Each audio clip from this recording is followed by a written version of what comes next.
Good morning, class. Imagine yourself cramped in a C-130 aircraft, 1,000 feet in the air, going over 150 knots. The door opens and the jump master yells, "Green light, go." You step out of the aircraft and it's just you and your parachute. Class, my name is Gregory Ocasio and I'm a paratrooper in the 82nd Airborne, and I've been jumping for the past 2 years. Today I'm going to discuss the differences between the T-10 and the T-10 and the T-11 parachute. We're going to discuss the differences in the characteristics, as well as why the Army decided to change from the T-10 to the T-11 parachute. So the Army just switched from the T-10 to the T-11 parachute. The T-10 parachute has been in service for over 50 years. The T-11 has just now been starting to get fielded and tested since 2009. First, we're going to talk about the overall characteristics of each parachute. The T-10 parachute is a circular, a round parachute. It weighs in at about 44 pounds, and it's really just a basic parachute. It's not really steerable, but then again, neither is the T-11. The T-11 weighs 53 pounds, and it has a few extra features that make it just a little bit safer than the T-10.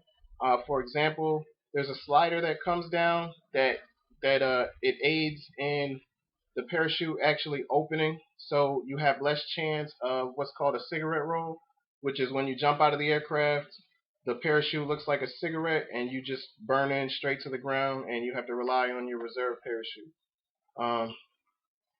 Both parachutes can sustain weights over 400 pounds. The T-11 is a square parachute, and it has a little bit more area surface, which means that it can actually support a little bit over 400 pounds. Now we can go into the reasons why the Army went from the T-10 to the T-11.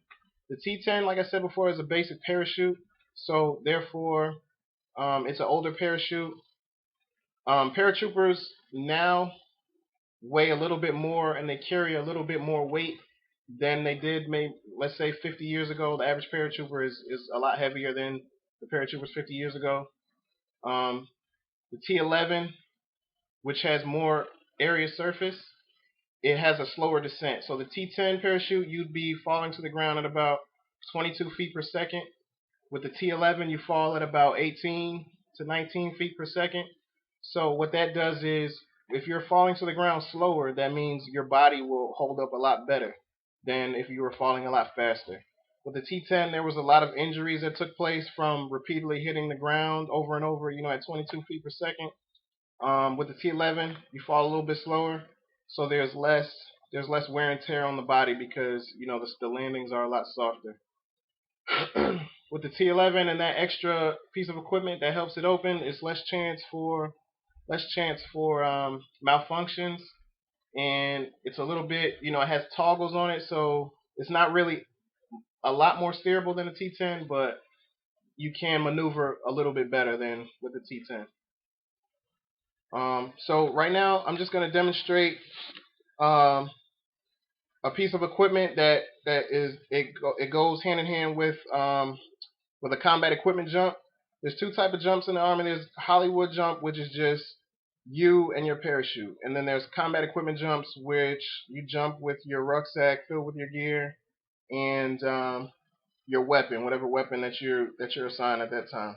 So I'm gonna just real quick go over how to deploy your rucksack when you're falling from the aircraft.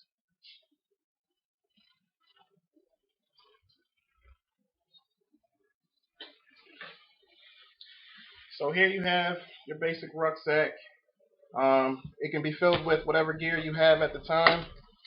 When you're rigging this to jump, what you want to make sure is that when you're rigging it, you have no twists or anything in your equipment, because anything that's twisted is really bad. When you're in the air, of course, you don't want to have any snags, and you want everything to go smoothly.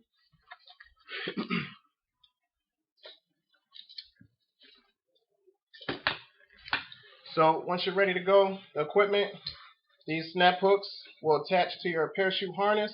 It will sit about right here.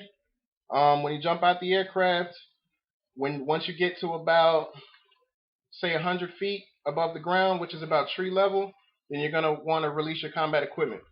So what you'll then do is this handle right here is what's going to release your equipment. This right here is going to be attached to your equipment. So this is what's going to be attached to you, and you just reach down 100 feet above the ground and you just release that. It's going to be, your rucksack is going to be attached to your hook pile tape lowering line, which once you release that equipment, it won't just go in the air and be lost. It'll still be attached to you, but it'll be on a much longer rope. So the rucksack will hit the ground first, then you'll be following shortly after. So in conclusion, we talked about the T10 and the T11 parachute, the characteristics of both, and we also talked about why the Army changed from the T10 to the T11, and also what makes the T11 a little bit safer than the T10.